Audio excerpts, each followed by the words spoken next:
जैसे वृक्षों में फूल लगते, ऐसे ध्यानी में स्वर्ग लगता है। मेरा संदेश ध्यान में डूबो, और ध्यान को कोई गंभीर कृत्य मत समझना। ध्यान को गंभीर समझने से बड़ी भूल हो गई।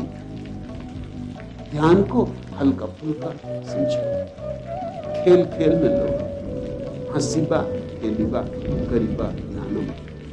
गोरखनाथ का ये वचन याद रखना। हंसो खेलो और ध्यान करो। हंसते खेलते ध्यान करो। उदास चेहरा बना अकड़ के, गुरु गंभीर होकर, धार्मिक होकर मत बैठ जाना। इस तरह के मुर्दों से पृथ्वी भरी। वैसे लोग बहुत उदास हैं और तुम और उदासीन होकर बैठ गए। क्षमा करो, लोग वैसे ही बहुत दीनहीन हैं। अब और उदासीनों को ये पृथ्वी नहीं सह सकती। पृथ्वी को नाचते हुए, गाते हुए आनी चाहिए, आह्लादित। एक ऐसा धर्म चाहिए पृथ्वी को जिसका मूल स्वर आनंद हो, जिसका मूल स्वर उत्सव।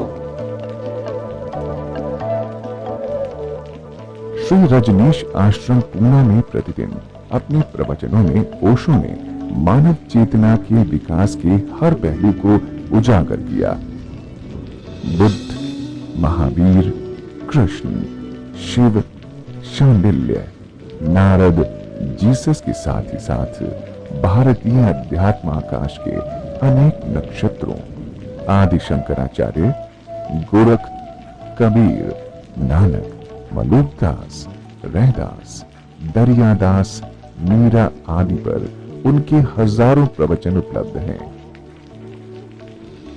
जीवन का ऐसा कोई भी आयाम नहीं है जो उनके प्रवचनों से अस्पर्शित रहा हो। योग, तंत्र, ताओ, जैन, हसीर, सूफी जैसी विभिन्न साधना परंपराओं के गूढ़ रहस्यों पर उन्होंने सविस्तार प्रकाश डाला है। साथ ही राजनीति, कला, विज्ञान, मनोविज्ञान, दर्शन, शिक्षा, परिवार, समाज, गरीबी, जनसंख्या विस्फोट, पर्यावरण तथा संभावित परमाणु युद्ध के व उससे भी बढ़कर एड्स महामारी के विश्व संकट जैसे अनेक विषयों पर भी उनकी क्रांतिकारी जीवन दृष्टि मूल रूप हिंदी व अंग्रेजी में उपलब्ध है। शिष्यों और साधकों के बीच दिए गए उनके ये प्रवचन 650 से भी अधिक पुस्तकों के रूप में प्रकाशित हो चुके हैं और 100 से अधिक भाषाओं में अनुवादित हो चुके हैं। वे कहते हैं, मेरा संदेश कोई सिद्धांत, कोई चिंतन नहीं है। मेरा संदेश तो रूपांतरण की एक कीमिया, एक विज्ञान है।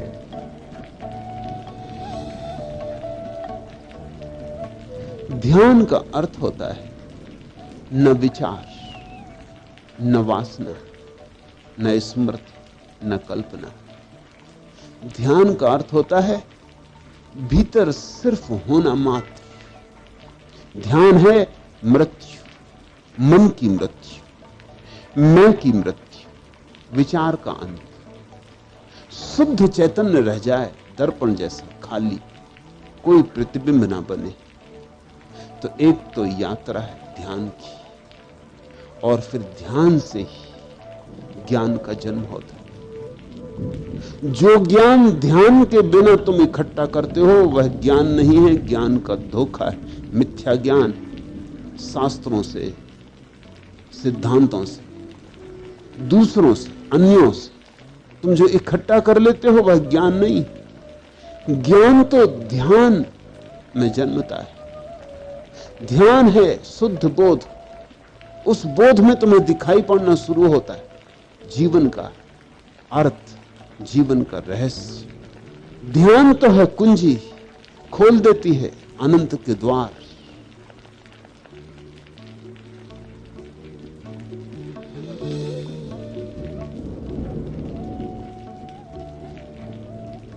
ओशो अपने आवास से दिन में केवल 2 बार बाहर आते, प्रातः प्रवचन देने के लिए और संध्या समय सत्य की यात्रा पर निकले हुए साधकों को मार्गदर्शन एवं नए प्रेमियों को संन्यास दीक्षा देने के लिए। सन 1980 में कट्टरपंथी हिंदू समुदाय के एक सदस्य द्वारा उनकी हत्या का प्रयास भी उनके एक प्रवचन के दौरान किया गया।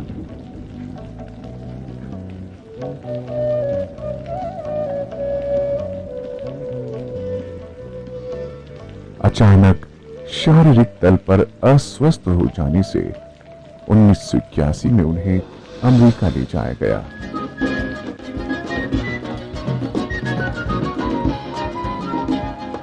इसी समय उनके अमेरिकी शिष्यों ने ओरेगन राज्य के मध्य भाग में 64,000 एकड़ जमीन खरीदी, जहां उन्होंने ओशो को रहने के लिए आमंत्रित किया।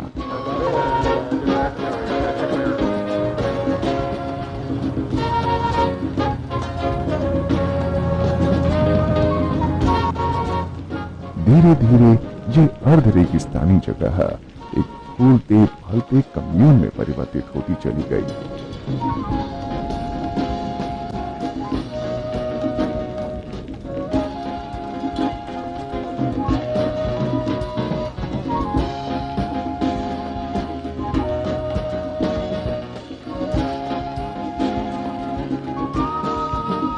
वहां लगभग 5,000 प्रेमी मित्रों ने मिलजुल कर अपने सदगुरु के सानिध्य में आनंद और उत्सव के वातावरण में एक अनूठे नगर के सृजन को यथार्थ रूप दिया।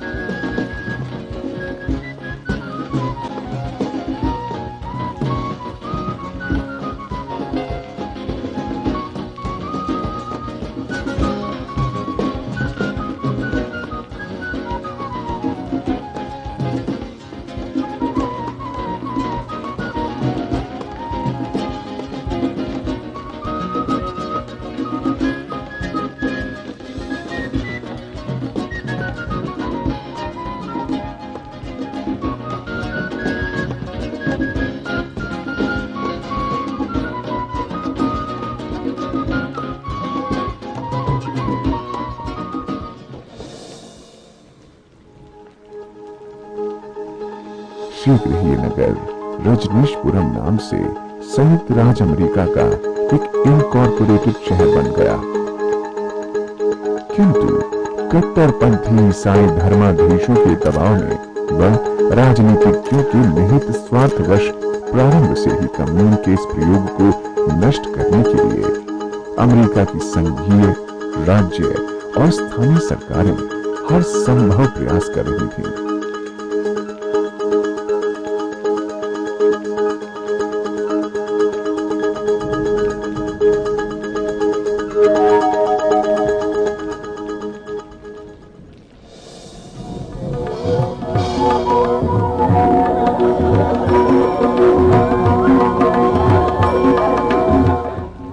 जैसे अचानक एक दिन ओशो मौन हो गए थे, वैसे ही अचानक अक्टूबर 1984 में उन्होंने पुनः प्रवचन देना प्रारंभ कर दिया।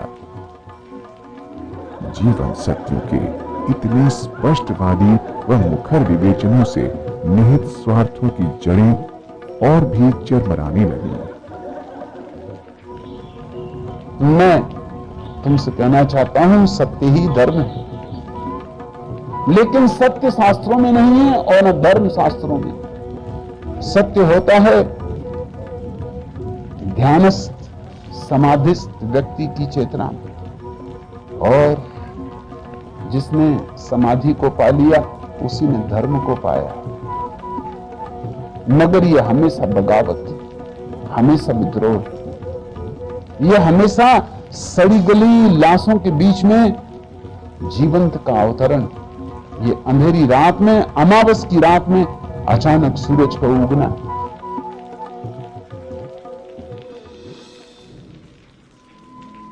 अक्टूबर 1985 में अमेरिकी सरकार ने ओशो पर आप्रवास नियमों के उल्लंघन के 33 मनगढ़ंत आरोप लगाए। बिना किसी गिरफ्तारी वारंट के ओशो को बंदूकों की नोक पर हिरासत में ले लिया गया।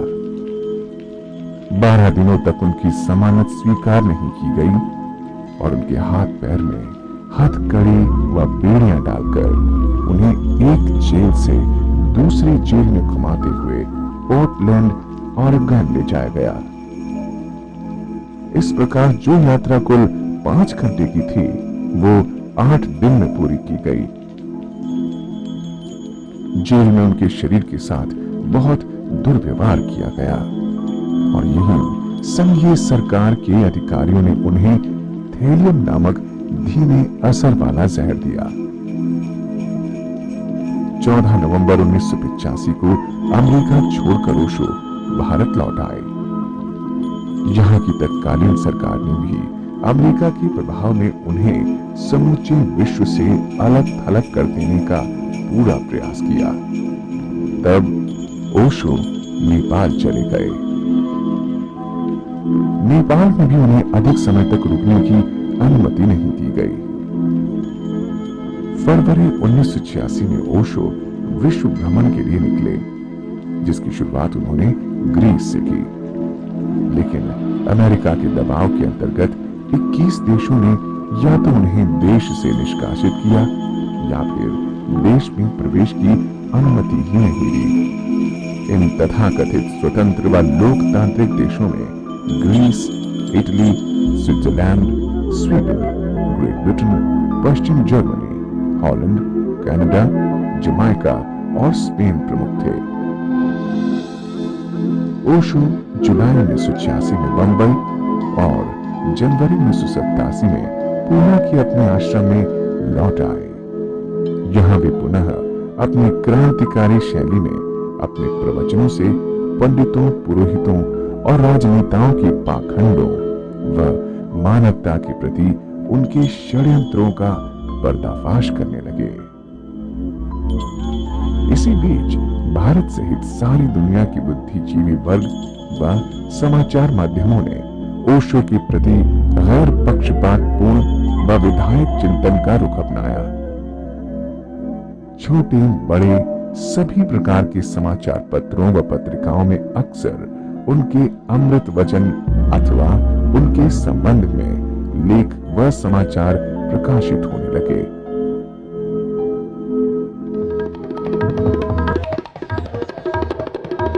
देश के अधिकांश प्रतिष्ठित संगीतज्ञ, नर्तक, साहित्यकार, कवि व शायर ओशो कम्यून इंटरनेशनल में अक्सर आने लगे।